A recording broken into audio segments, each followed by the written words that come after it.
Banglabandha border বাংলাদেশের শেষ সীমানা। এখান থেকে ইন্ডিয়ার শিলিগুড়ি শুরু।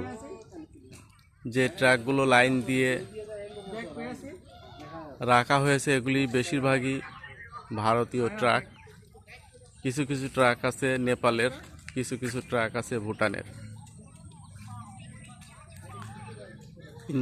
ইন্ডিয়া, নেপাল এবং ভুটান থেকে আমাদের দেশে যেসব মালামাল নিয়ে আসে সেই সব মালামাল দেশে খালাস করার পরে ট্রাকগুলো খালি করে লাইন দিয়ে রাখা হয়েছে।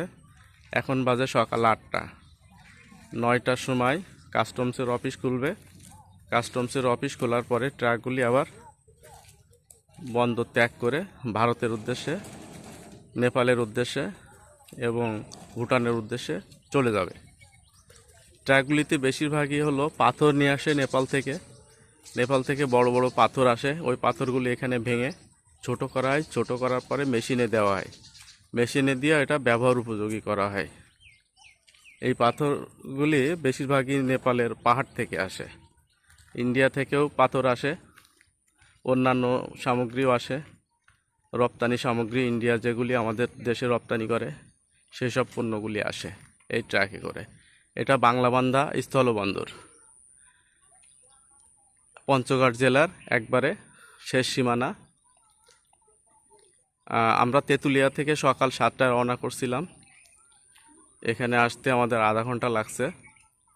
আমরা ইজি বাইকে করে আসছি।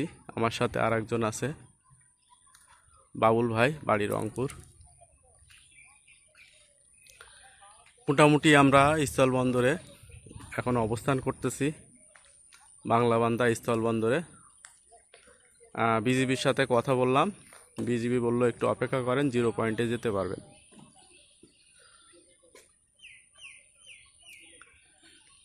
বিজিবি এক সদস্য ভাইয়ের সাথে পরিচয় হলাম, কথা বললাম।